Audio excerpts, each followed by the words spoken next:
So I don't know who y'all are rooting for in Game of Thrones here, but spoiler alert, my man Lil Sebastian is gonna rule Westeros.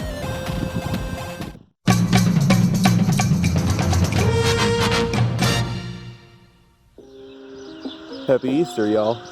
Went a little Tarantino on this video.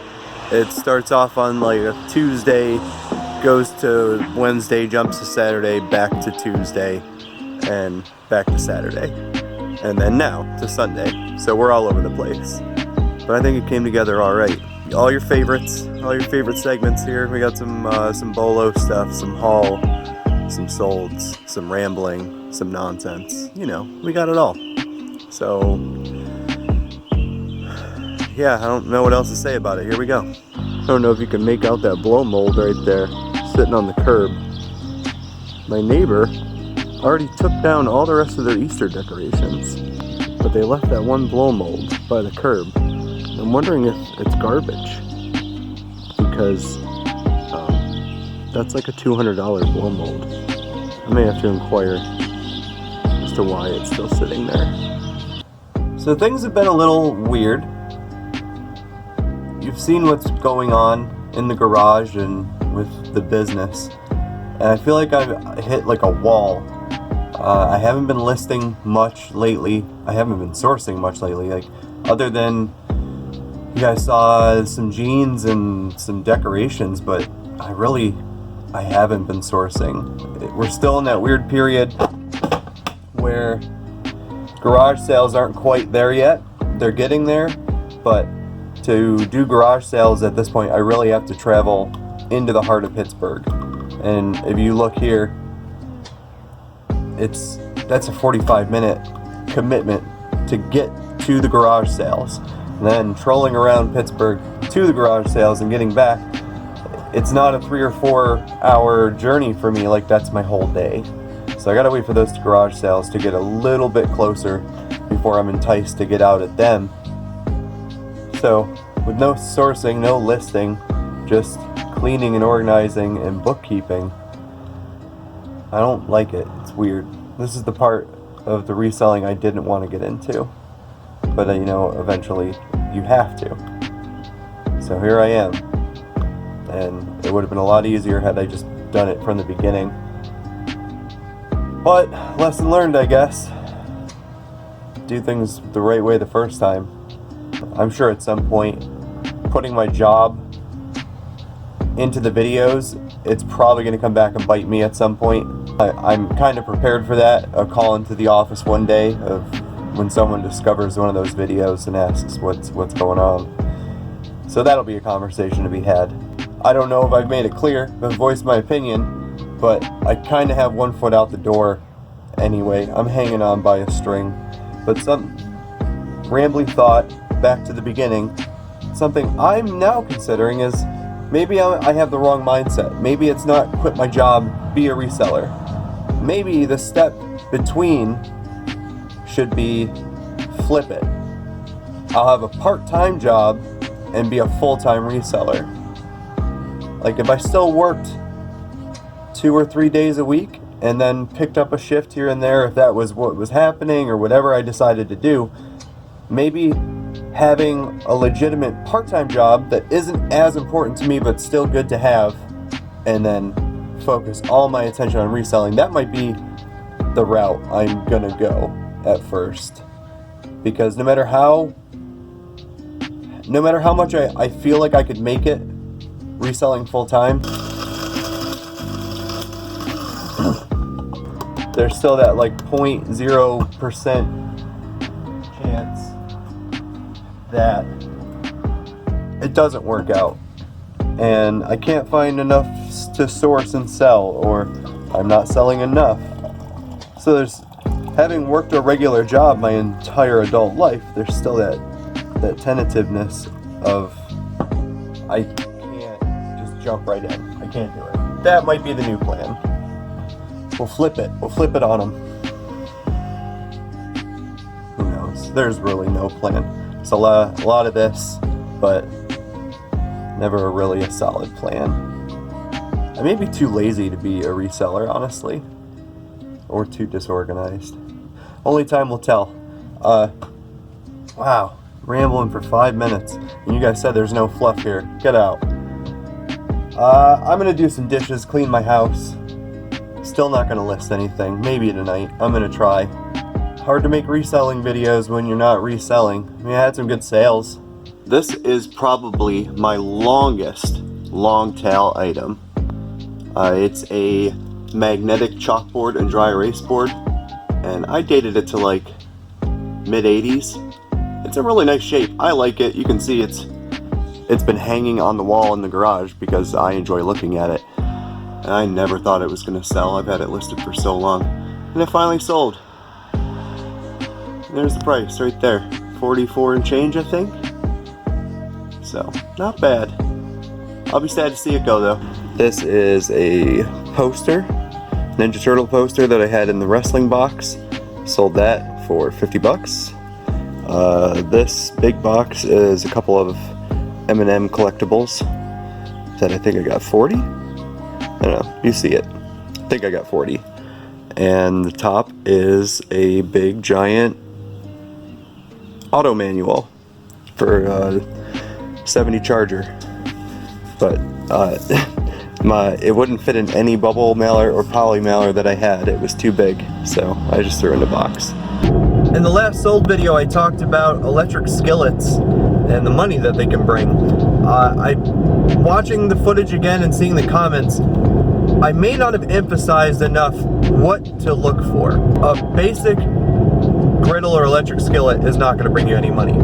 The key is you have to find the oil core electric skillets. They'll say them on the bottom if they're oil core or waterless. That's what you want to look for. So just to clarify, we're looking for oil core, waterless electric skillets. Not just any electric skillet will do. Those are run of the mill and you'll see those all the time and they're really not going to bring you anything. It's the oil core. That's what we need. What the oil core is exactly what it says. The core of the pan has a thin layer of oil so that it heats up more evenly and more quickly. You don't have all the hot spots that a regular electric skillet would leave you.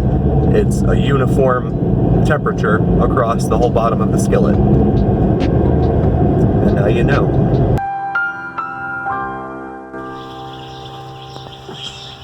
Whew, it's bright. I sold this Beatles throw blanket tapestry that I paid $5 for. I don't recall the price. 40 bucks? I think 40. Yeah. 40 bucks. It's almost 9 o'clock Saturday morning. The plan for today, I have to get some things done. I have to. I need to work on this video, clearly. I want to get everything pre-owned that I can wash into the wash so I can get it listed. And I want to get all this new with tag stuff listed and all the odds and ends that I keep bringing in listed. A lot of it is listed already, but there's things. I'm rambling again. What's the other parts? I need to investigate getting a store. I think it's time to get an eBay store finally. I'm paying for listings, so now it definitely makes sense financially to get a store. I'm gonna need vacation mode here in the next couple months. What do you smell, old man? So I'm being productive. I've photographed quite a bit of stuff. Now I just gotta bang out some listings. And I still actually want to photograph a little bit more before the day is over. But I thought I'd take this time to mention this type of stuff. Now, these are all old tins that you'll find in various garages and estate sales. I paid $2 for a box full of these types of tins. The reason I bought it, this was probably last summer, was I noticed on top of all this stuff, not all this stuff has come from the box. The big glass bottle back here, that was from an estate sale. But all those were in that box, $2 per box, and there was a Kendall oil tin. And that's what caught my eye. That's why I bought the box. Now I sold that, I want to say for about $45. And if you look at the prices here on anything Kendall, really, Kendall oil, the prices are crazy. Keep an eye out for that.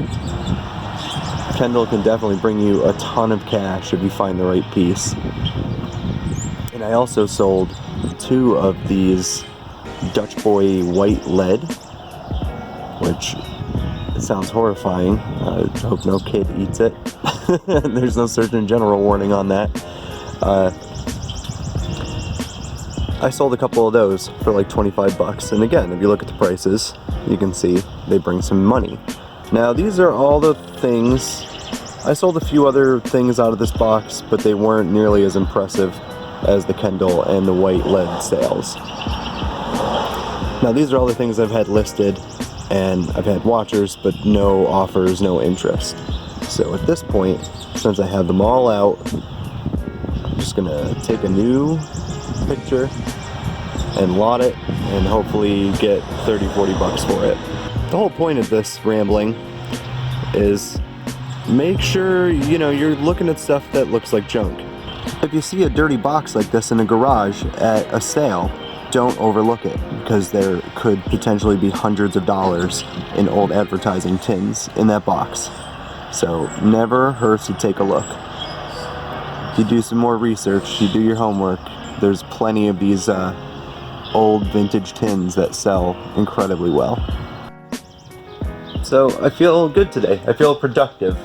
I feel like I'm actually accomplishing tasks that I need to do, which is very unlike me. I'm very apathetic. I will put things off forever if possible. Forever. It's fine. We'll just do it then. Never. Later. Oh, I forgot the dog was even with me. Hey, Bernie. Realistically, I'm working about 30 hours a week at my full-time job because I cut out early whenever possible, almost every day. I can accomplish those 30 hours if I work 3 10-hour overnight shifts, Monday, Tuesday, Wednesday. I've put it out in the atmosphere that this is what I'm interested in at my current job. I haven't actually spoken to someone that can facilitate that yet, but it's out there. So hopefully they go for it. If not, I'll have to find an employer that will facilitate that. I worked overnight for quite a long time. I worked overnight shift for about 6 years. So it's nothing I'm not accustomed to. I'm not looking forward to going back to it, but I really don't think 3 days, Monday, Tuesday, and Wednesday, would affect me. Especially because eBay is great because it's on your schedule. If you want to list at 5 a.m., you can. If you want to list at 1 in the afternoon, if you want to list after dinner, that's the great thing about e-commerce and eBay, is that I'm not beholden to a set schedule. So going overnight isn't going to affect me, I don't think. I think I can do 30 hours in 3 days and it'll seem like a week before I'm back for another shift. So that's where we're at now. That's what I think the new plan is. So being productive, getting footage, getting things listed. I drug the table out. I started taking some pictures because it's a cloudy day. I mean, it's sunny, partly cloudy. Is that what we would describe this as? Just finished testing all these plug and plays.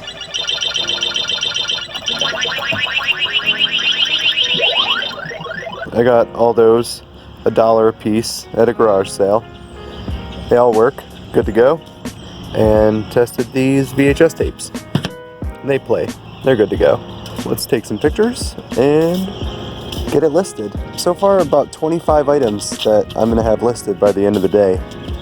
And that's pretty good for me in one sitting. Usually I do things in little chunks of like 5 or 6 items. So to sit down and do 25 new listings in one afternoon, that's pretty productive for me, especially when a lot of it was clothing, which I didn't really want to do. I want to sell it, but I don't want to deal with it. You walk away for 2 seconds and some bird comes along and craps on your listing table. The dangers of listing outside. I found 3 of the 4 Teletubbies. It's just as annoying as books. When you find all of the books for a book set except one. How did I end up with Tinky Winky, Dipsy, Poe, and Lala wasn't there? It's just so strange to me that I found 3 new in the package vintage Teletubbies, but the 4th one was absent. I paid $7 a piece for them. They all still work. They're still creepy as ever. But I couldn't find a great deal of comp information, but I've only done like one semi-thorough search. I'm hoping to get, I'm gonna probably put them at 49. The lowest I'm probably gonna put them at is 49.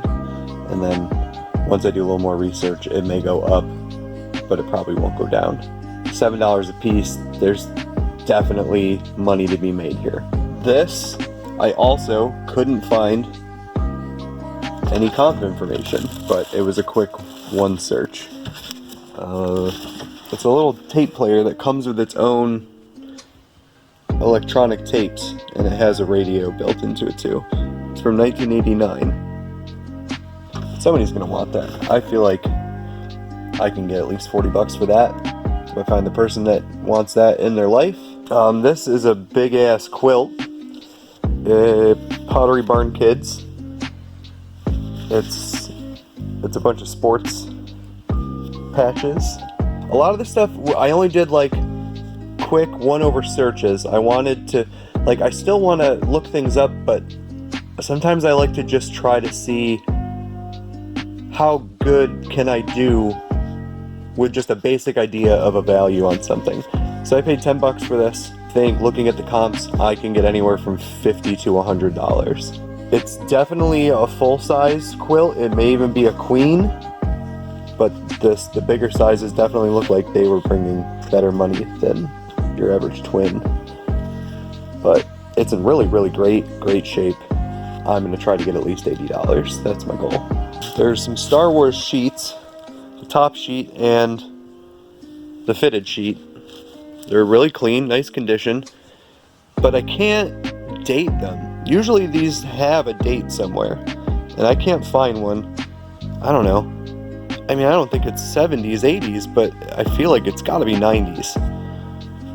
Just doesn't seem like they would produce this nowadays, especially without emblazing Disney or Lucasfilms on it somewhere. It's just very weird to me that I can't find a date.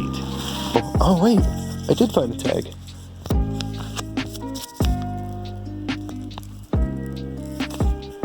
No date, but it's Lucasfilms and not Disney.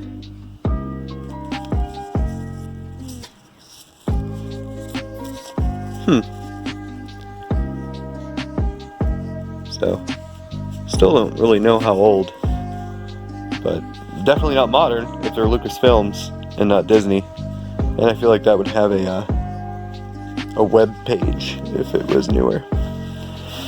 Anyhow, no idea what I'll get for those, but I'll get something, even if they don't sell as sheets. Oh, hello Jeffrey. This is the neighbor's cat who just randomly wanders into the garage.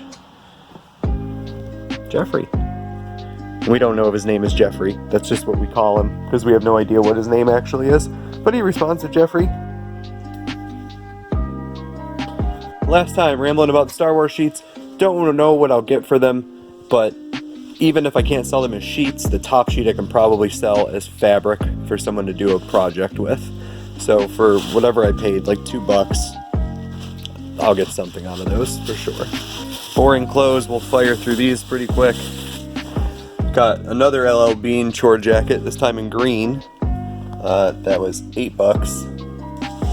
Still haven't listed the last one I got, but now I have another. Hooray. Got this Columbia Omni Heat jacket. This was a red tag. They wanted $34, so I paid half. Everything but blue was on sale today. It's new with the tags, and it's got an MSRP of $140. $3.99 wherever it ended up, probably in Marshall's or something. That seemed like a no-brainer. Was that $17? Vera Bradley bag, those were for Jess. So we're already in the hole because I bought a sweatshirt and she bought 2 Vera Bradley bags. These ankle braces, they were half price. I found a international sale for like 60 bucks, and that can't be right. They were $4 originally, so for 2 bucks, there's gotta be money. I tried to have that mindset of I have to accept $10 profits. I just have to. If I'm gonna be a reseller, I have to resell. And I can't just constantly get things that I have to sit on forever to get top dollar. I have to get things like this to pay my bills. We'll see. I'm hoping for 2 bucks a piece, I can get 20 a piece for them, make 15 bucks, and hopefully that works. We'll see. Build-A-Bear, Care Bear. Quick comp search. I thought I saw one. Looked like it sold about 30 bucks for this one. I could be wrong. I did like literally the quickest comp search ever. I saw some had sold, and I said, all right, I'll get it. So it was $6, and hopefully I can get 30. Okay, this could be a huge mistake. It's many days later since I originally filmed the footage you just watched. That was like Wednesday night. It's now Saturday morning. I was about to say this could have been a huge mistake. I won't ramble on about it. I was tired. There's a lot of rambling in that video. And already here, we're rambling a lot. But 4X, size 4X Harley mesh jacket. Really, really great condition. I paid way up for it, and I'm nervous. I paid $50 for this jacket. Here's my thinking behind that. This is why I feel like, I'm not saying you should spend $50 on a jacket. If you're just starting out, don't spend $50 on a jacket. Please don't. I'm comfortable here because some quick comp research, at the very worst, I can get my money back. I can put that probably up for $69. It would sell, cover my fees, give me my money back, and make me 2 or 3 bucks. But I mean, there were some comps that, if I remember correctly, there were like there's a $200 sale. There's, I don't know, there was money here.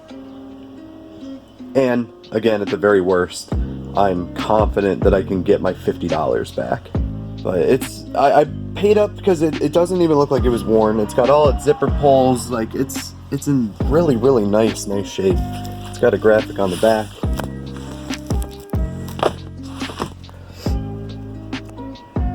I don't know. I think I'll do okay on it. Since then, we've sold another stupid singing fish, Rocky Rainbow Trout.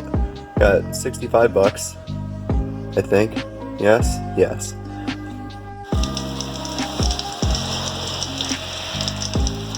And Mother Nature has decided that it's time to stop listing.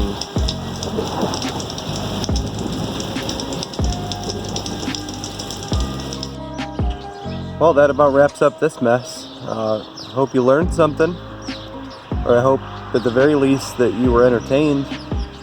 And if you didn't learn anything and you weren't entertained, I don't know what to tell you. Go watch one of my other videos. You could binge watch my whole channel in a day. You should. I encourage it.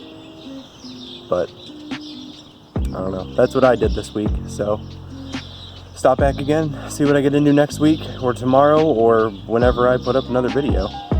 I'll see you later.